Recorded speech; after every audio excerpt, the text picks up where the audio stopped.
The rescue shuttle descended through Kepler 442b's violet atmosphere, its sensors scanning for the emergency beacon that had gone silent 3 months ago. Commander Zakara's mandibles clicked nervously as she reviewed the crash report. 2 human scientists, Mary Chen and Corey Walsh, had gone down during a routine survey mission. 6 months on an uncharted planet. The Galactic Council had written them off as casualties. "There!"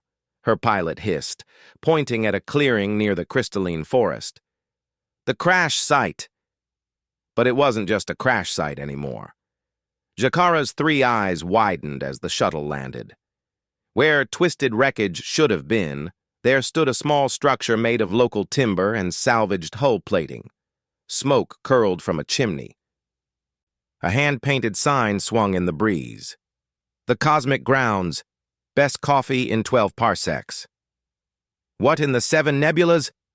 Before Zakara could finish, the structure's door swung open.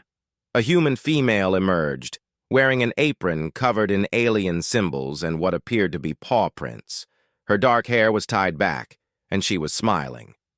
"Welcome to the Cosmic Grounds," Mary called out cheerfully. "Table for how many?" Zakara stepped off the shuttle ramp, her security detail flanking her with weapons drawn. "Dr. Chen, we're here to rescue you. Are you well?" "Oh, the rescue. Right." Mary laughed. "Come on in, Commander. Corey's just finishing up the morning rush." Morning rush? On an alien planet? Zakara followed Mary inside, and her translator chip nearly short-circuited trying to process what she was seeing. The interior was cozy, with mismatched furniture clearly salvaged from the crash. But that wasn't the shocking part. At various tables sat creatures Zakara had never seen before. A large, 6-legged mammalian thing with iridescent fur was curled up on a cushion, purring contentedly.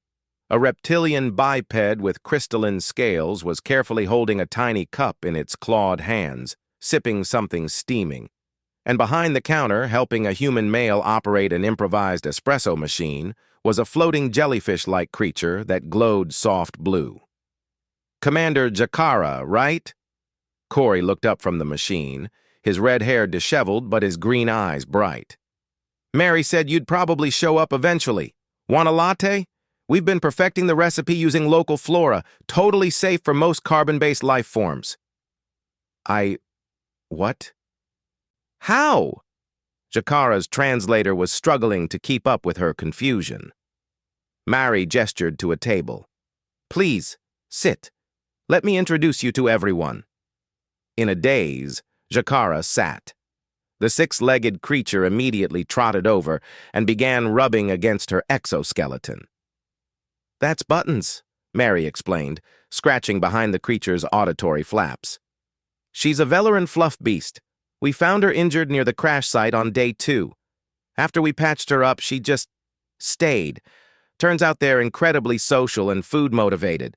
Within a week, we had domesticated 3 of them. They're excellent at pest control and apparently find our body heat comforting." The crystalline reptilian approached with a tray, carefully setting down cups. Up close, Zakara could see it wore a small vest with a name tag. Skip. "The crystalline skinks were harder," Corey said, bringing over a steaming pot. "They're semi-intelligent, curious but cautious. Skip here watched us for a month before approaching. We started leaving out food, roasted tubers from the forest. They're omnivorous and love cooked food. Once Skip trusted us, she brought her whole colony. Now we've got about 15 of them. They're amazing learners.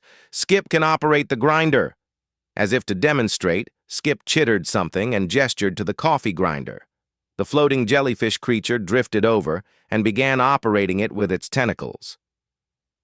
"And that's Shimmer," Mary said proudly. "The luminous drifters are actually photosynthetic, but they're attracted to complex carbohydrates. We make these pastries from local grain analogs, and they go crazy for them. In exchange, they help with everything.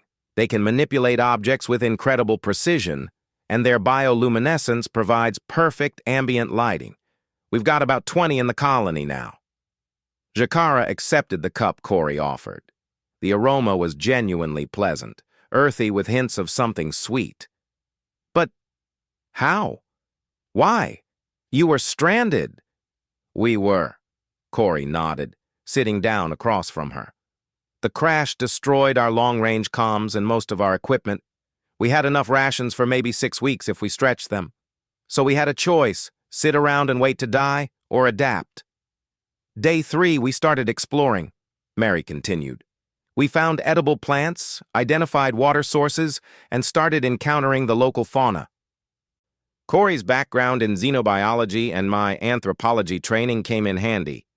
We realized these species were all social, intelligent, and curious about us.